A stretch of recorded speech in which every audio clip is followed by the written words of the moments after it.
Taraweeh Truffles.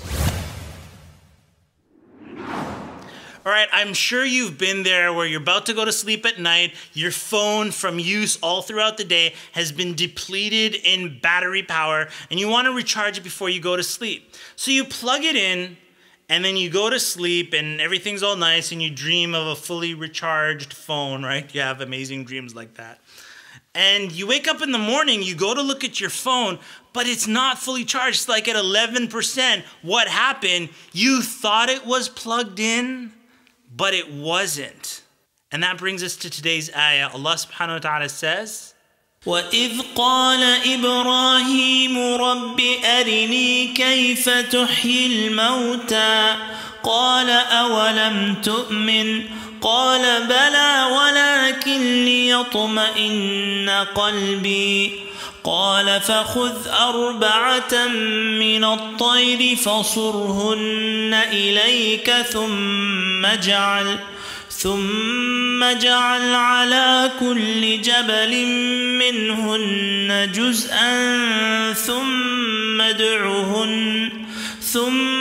ادعهن يأتينك سعيا واعلم أن الله عزيز حكيم.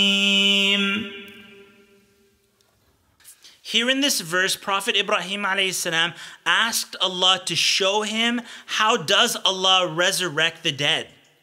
Allah subhanahu wa ta'ala asks Ibrahim, أَوَلَمْ تُؤْمِنْ, don't you believe? And Ibrahim ﷺ said something very interesting, and it's the point of today's episode. Ibrahim ﷺ said, بَلَى وَلَكِنْ لِيَطْمَئِنَّ قَلْبِي. He said, indeed I believe, but I want to reassure my heart.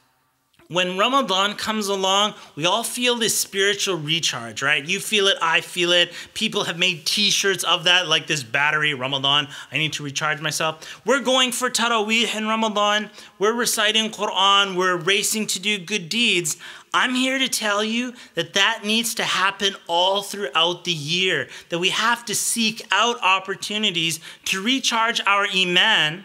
And at the same time, we also need to abstain as much as we can from situations and people and places that lower our Iman.